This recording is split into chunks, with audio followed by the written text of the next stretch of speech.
আসসালামু আলাইকুম। HSC ২৭ batch অনলাইনের একটা সময়ের বলা যায় উত্তেজিত ব্যাচ, খ্যাতি সম্পন্ন একটা ব্যাচ, যেই ব্যাচটা এই মুহূর্তে অনেক বিশাল একটা ক্রাইসিস দিয়ে যাচ্ছে। কেউ কথা তো বলতেছেই না, মানে বাচ্চাগুলা কিন্তু মনের ভিতরে ডিপ থেকে জানে। আমি ক্রাইসিসটা একটু ইলাবোরেট করি ছোট্ট করে।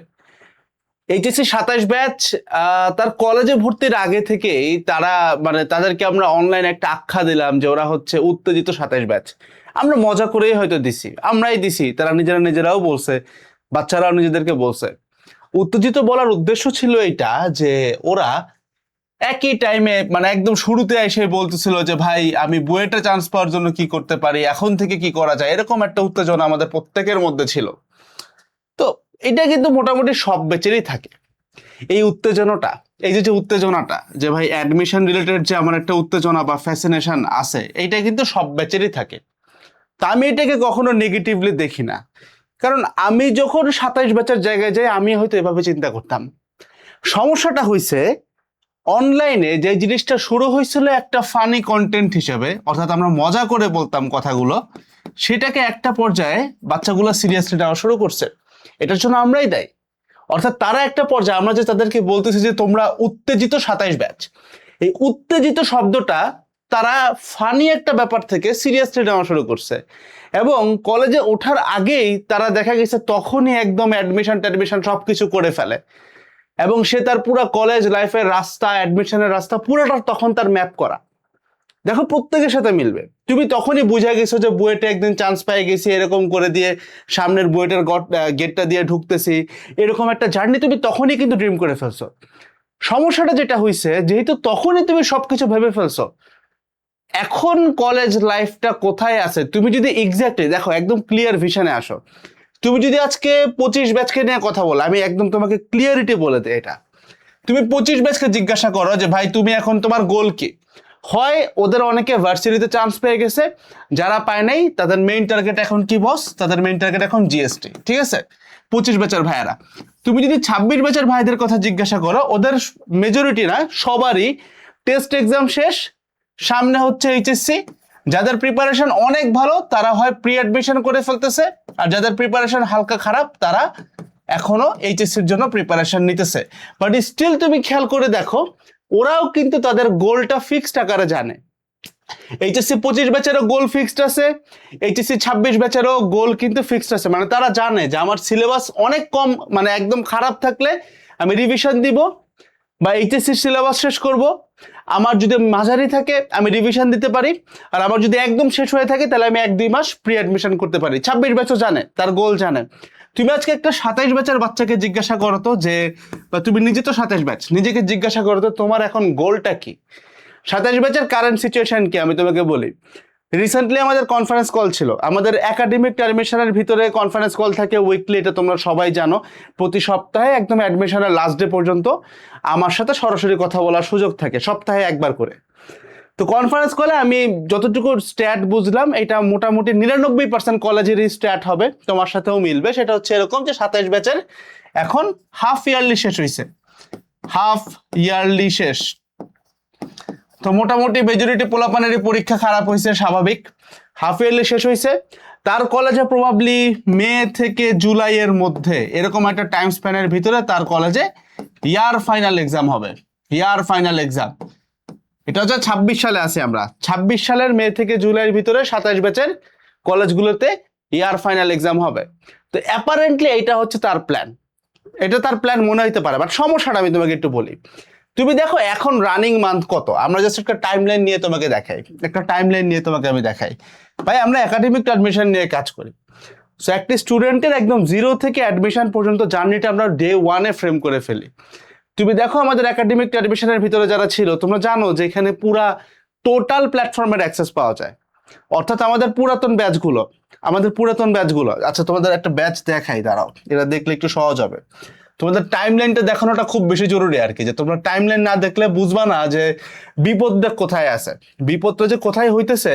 এবং ধুম করে দেখবা যে সময়টা বাইরে হয়ে চলে গেছে, ফার্স্ট ইয়ার ফাইনাল চলে যাবে, দেন একটা পর্যায়ে যায় দেখবে এটা ওপেন হয় না কেন, এই যে ফার্স্টে ফাইনাল শেষ হয়ে যাবে, দেন তোমার টেস্ট চলে আসবে, এইচএসসি চলে আসবে। টাইমটা কই দিয়ে যাবে তুমি বুঝবা না। দেখো এটা আমি বড় করার একটা রিজন আছে। এই দেখো, এটা হচ্ছে ভাই তোমার একাডেমিক টু অ্যাডমিশন 27 ব্যাচের ফিজিক্স, ম্যাথ, কেমিস্ট্রি 3টা সাবজেক্টের।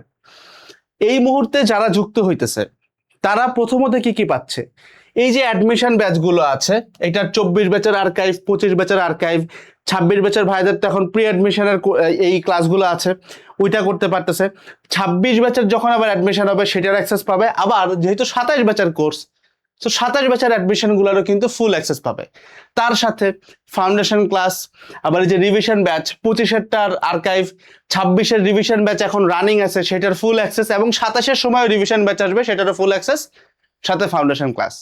তো 27 ব্যাচের অনেক পোলাপান একটা কাজ করতেছে যে ওরা 26-এর সাথে সিআরবিটা করে ফেলতেছে যারা এটার ভিতরে আছে। কারণ এই জিনিসটা মানে কি ভাই, এই জিনিসটা মানে কি, আমাদের এডেড গ্রুপের 27 ব্যাচের একদম লাস্ট ভর্তি পরীক্ষার আগ পর্যন্ত এডেড গ্রুপের ভিতরে যত প্রকারের কোর্স তৈরি হবে সবকিছুর পুরাতন, রানিং এবং নতুন সবকিছুর অ্যাক্সেস 27 ব্যাচ পাবে। কোন দিন পর্যন্ত? তার অ্যাডমিশন টেস্টের লাস্ট ডেট পর্যন্ত। সোজা বাংলায় বললে সে কোথাও ভর্তি হওয়ার আগ পর্যন্ত, ঠিক আছে, ভর্তি পরীক্ষায় চান্স পেয়ে ভর্তি হওয়ার আগ পর্যন্ত। তো অনেকেই তারা এই কাজটা করতেছে। ভিতরে কনফারেন্স কল থাকে, উইকলি বেসিসে আমরা কথা বলি। তো আমি যে জিনিসটা খেয়াল করে দেখলাম যে দেখো, তুমি যদি টাইম লাইনটা নিয়ে কথা বলতে চাচ্ছিলাম, সো মানে আমি জাস্ট ইয়াটা দিলাম যে মানে আমি কতটা ডিটেইল ব্যাপারটা জানি, যে তোমাদের প্রবলেমটা আসলে কোথায়, এটা আমি একদম ডিটেইল জানি। আসলে একটা টাইম লাইন দেখি। তো ধরো 27 ব্যাচের টাইম লাইন, তো আমাদের এইচএসসি কবে শুরু হয়েছে এগুলো নিয়ে আমরা এখন ঝামেলা করতে চাচ্ছি না। আমরা এখন কোথায় আছি সেখানে আসো। আমরা এখন এই মুহূর্তে আসি হচ্ছে বস ফেব্রুয়ারিতে। আমরা এই মুহূর্তে এখন ফেব্রুয়ারিতে আসলে না ভাই, আমরা এই মুহূর্তে আছে কোথায় এখন? মার্চে। সেটা মজা করলাম, মানে দেখো এই যে 2 দিন আগে কিন্তু 26 সাল শুরু হয়েছে না, ফেব্রুয়ারি তো ছিল ভাই। কেমনি কি মানে জিনিসটা বুঝতেছো? সো আমরা কিন্তু ফেব্রুয়ারিতে নাই। আমরা কি ফেব্রুয়ারিতে আছি? ফেব্রুয়ারিতে নাই। আমরা এখন আছি মার্চে। মার্চ, এবার আসো এপ্রিল, মে, জুন, জুলাই, তারপরে বাদ দাও, চলে যাও 27 সালে। দেখো তোমার কাহিনী কি, মেজরিটি কলেজের ফার্স্ট ইয়ার অফিসিয়ালি শেষ হয়ে যাবে তোমার এই জুন জুলাইয়ের মধ্যে। এটা হচ্ছে মেজরিটি কলেজের গ্রাফ, ঠিক আছে? তুমি একটু খেয়াল করো, ফার্স্ট ইয়ার যদি একটা কলেজে শেষ হয়ে থাকে, একটা কলেজে যদি ফার্স্ট ইয়ার শেষ হয়ে থাকে, তাহলে তুমি খেয়াল করো তুমি এখন আছো মার্চে, তোমার হাফ ইয়ারলি শেষ। তাহলে টাইম আছে কতটুকু ভাই? মার্চ মাস পুরাটা আছে ইনশাল্লাহ, আশা করা যায় শুরুর দিকে, যেহেতু ভিডিওটা দেখতেছো পসিবল। এপ্রিল আছে 2 নম্বরে, 3 নম্বর হচ্ছে মার্চ। তো 3টা মাস তোমার ইয়ার ফাইনাল শুরু হওয়ার আগে মোটামুটি পাওয়া যাইতেও পারে। 3 মাস। একটা লজিক্যালি তুমি একটা জিনিস বোঝার চেষ্টা করো, এইখানে যদি ইয়ার ফাইনাল হয়, তোমার ব্রেন তোমাকে একটা সিগন্যাল দিচ্ছে যে এইটা হচ্ছে এই যে টাইম স্প্যানটা, এটা হচ্ছে আমার ফার্স্ট ইয়ার। তো ফার্স্ট ইয়ার হয়ে যাওয়ার পরে এরপরে তো আবার সেকেন্ড ইয়ার, অর্থাৎ 27 সাল তো পুরাটা আছে, তারপরে হয়তো এইচএসসিটা হবে। মানে মেজরিটি কেসে দেখা যায় যে আমাদের মাথায় কিন্তু জিনিসটা এভাবেই ডেভেলপ। আচ্ছা, এইচএসসি কি আসলে 2 বছর পাওয়া যায়? এসএসসির মতো 2.5 বছর পাওয়া যায় ইন্টারে? চিন্তা করো তো, এই একটা বছরের পরে তুমি আর কতটুকু টাইম পাবা? মানে তোমার এইচএসসি এক্সাম যদি হয় 27 সালের কবে হবে? 27 সালের কবে হবে বলতো? তুমি জাস্ট গেস করো। মে থেকে জুনের মধ্যে তুমি এক্সাম দেখবা, মে থেকে জুন। তাহলে তুমি খেয়াল করো তো তোমার কাছে টাইম কতটুকু আছে। এখানে চলে গেছে মার্চ, মানে 2 মাস গন। তাহলে এখানে পাচ্ছ তুমি 10 মাস। ফার্স্ট ইয়ার বলতে তুমি এখানে চিন্তা করতে পারো 10 মাস, মানে পুরাটা ফার্স্ট ইয়ার না। 26 সালে তুমি 10 মাস এখনো হাতে আছে। 27 সালে গেলে আর কয় মাস আছে? 5 মাসও নাই। মেতে যদি তোমার এক্সাম হয়, তোমার অ্যাটলিস্ট মার্চ এপ্রিল তো রিভাইজ দিতে হবে। তাহলে জানুয়ারি ফেব্রুয়ারি আছে, তাহলে এইদিকে 2 মাস, এদিকে আছে 10 মাস। তার মানে তুমি টোটাল যদি যোগ করো তাহলে তুমি কয় মাস পাচ্ছ দেখো তো, আবার হিসাবটা বুঝো।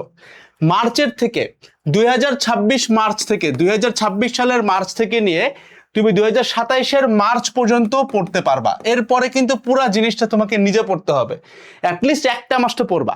তাহলে দেখো 26 সালের মার্চ থেকে 27 সালের মার্চ টাইম কিন্তু মাত্র 1 বছর। কিন্তু তোমার ব্রেইনে তুমি সিগন্যাল পাচ্ছ, যেহেতু তুমি অতি উত্তেজিত মনে করো নিজেকে, তুমি তোমার নিজের ব্রেইনে সিগন্যাল পাচ্ছ যে বস 1 বছর তো না, আমি তো 26 পুরাটা পাবো, তারপরে 27 তো অনেকখানি পাবো। কিন্তু তুমি কিন্তু অ্যাকচুয়ালি টাইম পাচ্ছ মাত্র 1 বছর। 27 ব্যাচের এইচএসসি এক্সামের হইতে কিন্তু মোটামুটি সময় আছে আসলে 1 বছর, কারণ মার্চের পরে তুমি কিছু পয়রা কুলাইতে পারবা না ভাই। তাহলে ঘটনাটা আসলে কি ঘটতেছে ভাই? তাহলে আমি করবোটা কি? মানে তুমি বুঝতেছো তোমার যে কোনো প্ল্যান এক্স্যাক্টলি নাই, তোমার কাছে মনে হচ্ছে যে হাফ ইয়ারলিতে বস খারাপ করছি, আমি হাফ ইয়ারলি নিয়ে প্যারা খাই না, ঠিক আছে প্যারা খাইও না, তো ভাই আমি এখন ইয়ার ফাইনাল নিয়েও প্যারা খাচ্ছি না, ইয়ার ফাইনালও খেলা থেকে বাদ। তুমি যদি ইয়ার ফাইনালকেও বাদ দাও, হাফ ইয়ারলিকে বাদ দিছো, কোনো সমস্যা নাই, আমার এর কিচ্ছু সমস্যা নাই ভাই। কলেজে ধুম করে প্রথম একটা এক্সাম হবে, ওইটাতে সবাই খারাপ করবে, ইজি। ইয়ার ফাইনালে তুমি কেন খারাপ করবে? ইয়ার ফাইনালে খারাপ করার পরে তুমি যদি আবার নিজেকে সান্ত্বনা দাও, দেন আবার তারপরে হচ্ছে প্রি টেস্টে যায় খারাপ করবা, তারপরে টেস্টে খারাপ করবা, তারপরে এইচএসসিতে খারাপ করবা, দেন অ্যাডমিশনও গেল। তো জিনিসগুলো কিন্তু এভাবেই নষ্ট হয়। মানে তোমার কাছে ওই যে শুরুর দিকে কিছু মিম দেখছো না, যে কখনো ভাবি নাই যে কে এমন আছে যে কোথাও চান্স পায় না, এখন কোথাও চান্স না পেয়ে বুঝি কে কে পায় না।